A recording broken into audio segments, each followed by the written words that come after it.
Okey, bismillahirrahmanirrahim. Assalamualaikum warahmatullahi wabarakatuh. Okey, hari ni Kak Iba nak cerita sikit tentang kenapa kita perlu ambil suplemen dalam kehidupan seharian kita.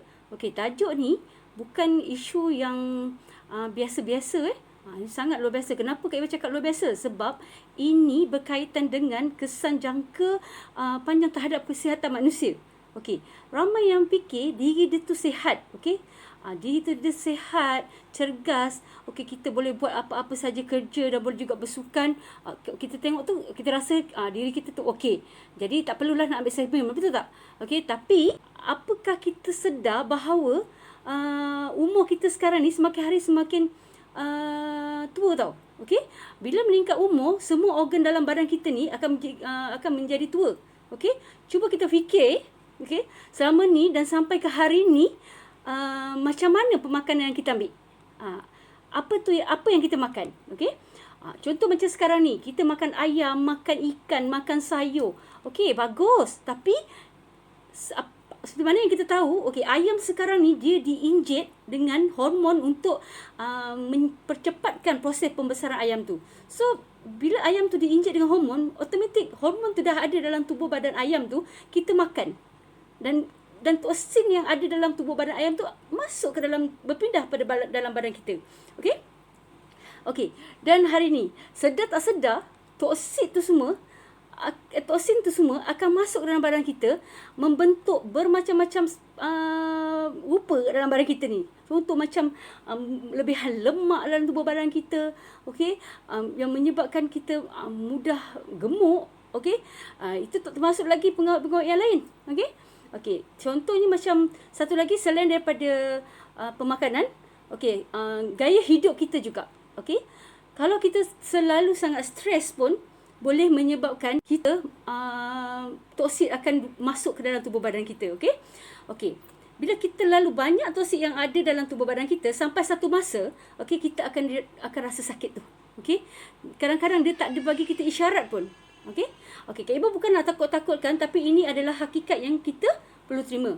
Okey, contoh untuk golongan kita, dia memang lebih banyak terdedah tau dengan penyakit-penyakit yang penyakit-penyakit wanita. Contoh macam cyst, fibroid, senggugut kita rahim tak teratur, macam-macam lagi. Okey, oleh sebab tu kita perlu amalkan suplemen dengan tujuan untuk melengkapkan nutrisi yang bagus untuk tubuh badan kita. Dan lepas tu kita kena pastikan organ dalam tubuh badan kita ni mendapat nutrisi yang cukup untuk kita kekal sihat. Dan nutrisi dan suplemen yang macam mana pula kita nak ambil? Okey, kita kena pastikan suplemen yang kita ambil tu dari sumber-sumber yang organik dan kita boleh percayai. Okey, kita sangat penting untuk kita tahu suplemen yang macam mana untuk kita ambil. Okey, sebenarnya kat luar sana masih ramai lagi yang ragu-ragu akan kepentingan suplemen untuk diri sendiri. Okey, ada yang fikir dah makan sayur, dah makan buah, dah makan susu sehari, semua tu dah lengkap kan. Tapi sebenarnya banyak lagi yang kita tak tahu tentang ke mana hilangnya nutrisi makanan sebelum masuk ke dalam mulut kita dan terus masuk ke perut kita. Okey, dalam proses penanaman, proses menyimpan, proses masak, semua tu perlu pastikan betul-betul dan benarkah kita dapat satu patus zat dari makanan tu. Sebab tu kita perlu ambil suplemen. Okey, antaranya kenapa kita perlu ambil suplemen? Untuk proses pencernaan. Okey, sebab tahap pencemaran semakin meningkat pada hari ini. Ditambahkan dengan dan memburukkan lagi keadaan apabila perkara yang menjadi nadi keutamaan, iaitu udara yang kita hirup dan air yang kita minum juga turut tercemar. Sebab itu kita kena ambil suplemen untuk menyahtoksidkan tubuh badan kita. Okey? Lepas tu dengan mengambil suplemen, kita memenuhi keperluan nutrisi kita, yang mana di dalam suplemen tu dia ada dos-dos yang diperlukan untuk tubuh badan kita. Okey, sebab dos yang nutrisi yang perlu ada untuk masuk ke dalam tubuh badan kita ni perlu dos yang mencukupi, dan dia adalah berbeza-beza daripada dia punya dos dia. Okey? Dan contoh macam buah-buahan dan sayuran yang telah tercemar dan kurang nutrisi pula boleh menyebabkan adalah disebabkan oleh tanaman yang menggunakan racun perosak. Okey, yang menyebabkan ianya telah tercemas masa proses penanaman lagi. Okey. Dan tadi Kak Iba cakap tentang gaya hidup sihat tu. Okey, ada bukan semua orang mengamalkan gaya hidup sihat. Contoh macam mereka suka makan fast food, mereka suka makan suka hisap rokok, okey. Itu lepas tu malas bersenam, okey. Okey, dan lepas tu rakyat Malaysia memang dah diiktiraf rakyat yang paling obes di dunia, okey. Kenapa? Kak Iba cakap sebab kita kat Malaysia ni terlalu banyak makanan yang kita boleh dapat makan. Terlalu banyak. Tengoklah dengan Grab, dengan dengan fast foodnya, dengan Grabnya, dengan Foodpanda-nya dan macam-macam lagi. Maksudnya kita kat rumah pun kita just tekan makanan dah sampai kat rumah. Nampak tak? Okey. Okey. Masalah yang sering berlaku apabila tubuh kita gagal menyerap nutrisi daripada makanan yang kita makan. Okey, antara faktornya adalah pengambilan makan dan minum yang boleh mengganggu penyerapan sesuatu nutrisi. Okey. Sekarang ni Kak Iba nak tunjuk pula pada you all satu demo menunjukkan kenapa pentingnya kita untuk mengambil suplemen. Okey? Sekejap Kak Iba tunjuk. Okey. Kat sini Kak Iba ada 3 biji gelas yang Kak Iba telah isi air. Ini Kak Iba umpamakan macam tubuh badan kita. Okey. Okey. Sekarang ni Kak Iba nak tunjukkan macam mana kita nak tahu tubuh kenapa kita perlu ambil suplemen. Okey. Di sini ada satu bahan dipanggil potassium, okey, yang Kak Iba akan bancu kat sini. Ni mewakili toksik-toksik yang kita ambil seharian, okey. Dan yang ni Kak Iba ketepikan dulu. Okey, dan di sini ada 2 orang yang Kak Iba umpamakan 2 gelas ni, 2 orang yang sihat. Okey. 2 orang yang sihat ni, okey, yang seorang ni dia memang pengamal suplemen. Okey. Dia mengambil suplemen untuk kesihatan jangka masa yang akan datang. So dia dah start ambil suplemen sebab dia mempunyai kesedaran. So bila dia dah ada kesedaran, dia dah ambil suplemen, apa yang berlaku? Tengok sini Kita tengok ni. Ada nampak apa-apa perubahan tak? Sama je kan? Jadi orang ni ambil suplemen, yang ni tak ambil suplemen. Ada tak beza? Tak ada beza, betul tak? Tapi apa yang membezakan mereka berdua, dia yang CN ni, dia mengambil suplemen. Okey? Dia mengambil suplemen untuk kesan jangka masa panjang dia yang akan datang. Okey? So yang seorang ni tak apa? Dia kata dia sihat. So dia tak perlukan suplemen pun. Okey, buat apa dia nak makan suplemen buang duit? Sebab dia sihat. Dia boleh buat kerja, apa semua kan? Okey. Tapi dalam pada masa sama, dia ni makan ayam yang dihinjit tadi, ikan yang ada asid borik tadi, dia pun makan sayur-sayur yang dah disembur dengan racun serangga. Dia ni pun stres juga, dia ni pun hidup udara yang sama dengan CN ni. Dan CN pun sama juga, dia pun manusia normal. So dia pun makan juga ayam, dia makan ikan, dia makan sayur, dan dia juga sedut udara yang sama dengan sebelah ni, yang jiran sebelah dia ni. Okey. Apa yang membezakan mereka berdua? Okey, yang ni disebabkan dia mengambil suplemen dari awal. So apa saja toksin-toksin yang masuk ke dalam tubuh badan dia, makanan yang masuk dalam tubuh badan yang mengandung toksin, ambil suplemen tadi kan.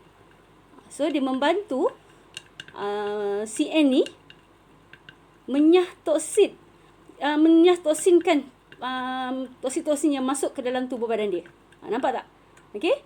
Ini kesan dia. Okey. Okey. Kita ketepikan dulu CN ni. Dan sekarang ni Kak Iba nak tunjukkan pula 2 orang yang sakit. Okey, kita tengok 2 orang yang sakit. Dok makan kesan jangka panjang, dia makan bertahun-tahun. Toksin-toksin yang masuk tubuh badan tu menyebabkan dia sakit. Okey? 2 orang yang sakit ni biasanya bila kita sakit kita pergi mana? Kita akan pergi jumpa doktor kan? Sebelum tu Kak Iba nak tunjukkan. Ni Kak Iba umpamakan kapas ni sebagai buah pinggang kita. Okey? Okey. Bila kita dah sakit, okey? Bila dah sakit, kita pergi mana? Kita akan pergi jumpa doktor kan? Biasanya doktor akan bagi kita apa? Doktor akan bagi kita ubat tahan sakit, okey? Ataupun paracetamol. So kita pun makan. Kita makan bertahun-tahun lah. Setiap kali sakit kita pergi klinik. Setiap kali sakit kita pergi klinik. Apa yang berlaku? Tengok ni apa yang berlaku. Nampak tak? Kesan daripada pemakanan tadi, sebut-sebut daripada kita punya ubat-ubat yang kita makan tu boleh menyebabkan kita punya buah pinggang menjadi berat dan tak dapat nak memproses ubat yang makan tu. Okey? Dan menyebabkan buah pinggang kita jadi sakit. Itu yang menyebabkan sekarang ni, perasan tak? Banyak pusat-pusat dialisis yang tumbuh, macam orang kata macam cendawan tumbuh di luar sana. Okey, dan yang sebelah ni pula dia tak suka makan ubat. Jadi apa yang dia buat? Dia ambil suplemen. Dia tak nak makan ubat, dia tak suka makan ubat. Dia memang allergic dengan ubat, dia tak nak. Dia bila dengar ubat dia sangat takut. So dia pun ambil suplemen. So kita tengok suplemen ni membantu tak dia untuk merawat sakit yang dia tanggung tu. Okey, kita ni sakit, kita dah makan toksik bertahun-tahun. Kali makan suplemen kita boleh terus baik kan? Tentulah kita kena consume dengan secara istiqamah. Untuk membaik pulih tubuh badan kita balik yang kita dah makan toksik bertahun-tahun tu kan? Okey. Bila dia makan suplemen, apa yang berlaku? Dia membantu buah pinggangnya dan juga organ-organ lain dalam tubuh badannya menyah toksik. Dan dia secara tak langsung dia dapat menjaga buah pinggang dia. Okey. Sekarang ni dia pun dah dia makan suplemen ni okey, lepas tu dia pun yang si sakit ni tadi dia kata aku dah makan ubat bertahun-tahun tapi tak baik macam kau. So dia pun nak cuba suplemen. So yang jiran sebelah ni pun kata okeylah. Cuba, jom. Engkau cuba makan suplemen pula. Mana tahu kau makan suplemen boleh baik kan? So dia pun bagi makan suplemen. So kita tengok. Dia makan suplemen ni boleh bantu tak dia baik? So kita tengok sini. Dia dah makan ubat bertahun-tahun tak baik-baik. Makin lama makin banyak penyakit. Kita dengar kat luar sana orang yang kena kencing manis, doktor bagi makan ubat, lama-lama bertambah ubatnya, bukannya makin kurang. Dapat pula kencing manis, kena pula darah tinggi. Darah tinggi, kena pula buah pinggang rosak. Sebab apa? Terlampau lama sangat makan ubat kan? So dalam ubat tu yang ada sintetik tu yang menyebabkan buah pinggang kita bekerja lebih ada kesedaran dan dia ambil suplemen tadi. Lama kelamaan tubuh badan dia semakin sihat. Tubuh badan makin sihat dan dia punya buah pinggang pun terselamat daripada kena dialisis. Nampak tak? Okey? So bila dah tengok demo Kak Iban ni, you all rasa penting tak untuk you all ambil suplemen? Okey. Ada juga orang cakap apa? Aku makan suplemen tak okey. Okey. Kita kena faham, okey? Kenapa suplemen yang kita makan tu lambat berkesan? Okey? Kita kena tengok juga faktor-faktor dia. Contoh, okey. Salah satu sebabnya kenapa kita punya suplemen yang kita makan tu lambat berkesan. Salah satu dia, okey, dia tidak mengikut apa yang ditetapkan pada dos tu Okey, ada badan yang mampu untuk mengambil suplemen dos yang tinggi dan ada juga yang tak mampu. Okey, untuk permulaan ambil suplemen, okey, Kak Iban cadangkan kita ambil yang dos yang sedikit dulu. Okey, selepas 3 hari macam tu, bila kita rasa tak ada apa-apa, okey, baru kita tambah dos. Okey, lepas tu dan apabila kita ambil suplemen ni, kena ambil air. Kena minum air yang banyak, okey? Kalau tak cukup minuman yang air yang kita minum, okey, jadi kadar serapan suplemen tu sangat kurang. Bila kurang serapan, okey, bukan kita makan suplemen je, makan apa-apa khasiat pun kurang diserap. Okey? Minum air juga akan membantu perjalanan darah. Okey, dan lagi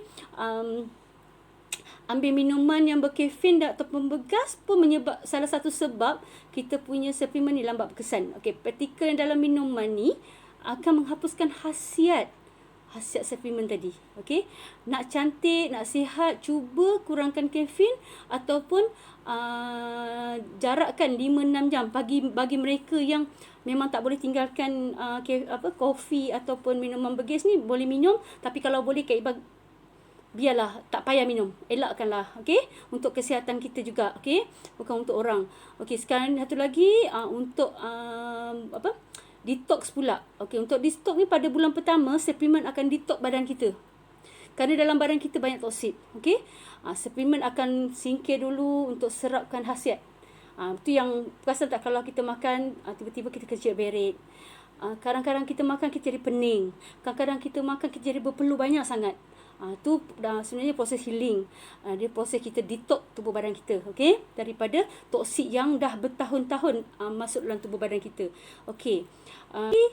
Kenapa tak berkesan? Sebab kita tak sabar. Okey, ni penting Okey, kita nak cantik bukan macam hari ni. Makan esok kita dah cantik. Okey. Dah makan kenalah sabar. Mana boleh makan sebiji terus cantik. Okey, kita kena istiqamah. Okey. Okey, lambat atau cepat tak apa. Sebenarnya macam mana pun bila kita ambil konsisten suplemen tadi, automatik kita macam mana pun lambat atau cepat pasti kita akan nampak kesan yang baik yang akan menyusul insya-Allah. Okey. Lepas tu satu lagi sikap yang tidak istiqamah. Okey. Bila kita tak istiqamah, contohnya macam hari ni kita makan. Besok kita tak makan. Lepas tu seminggu lepas tu baru makan balik. Itu pun sebab apa? Sebab ada dah rasa sakit ke apa kan? Baru kita tinggal makan suplemen ni kita boleh hilang sakit. Tu tak boleh kalau boleh biar kita makan secara hari-hari. Okey, rasanya sampai itu saja perkongsian Kak Ibah. Okey, so kita jagalah kesihatan kita sebab kesihatan ni adalah amanah dari Allah. Okey, cegah sebelum kita parah. Okey, so Kak Ibah nasihatkan anda semua yang di luar sana, ambillah suplemen untuk kesan jangka akan datang, jangka masa akan datang. Okey, untuk kita punya persediaan hari tua kita. So Kak Ibah akhiri dengan Bismillahirrahmanirrahim. Assalamualaikum warahmatullahi wabarakatuh.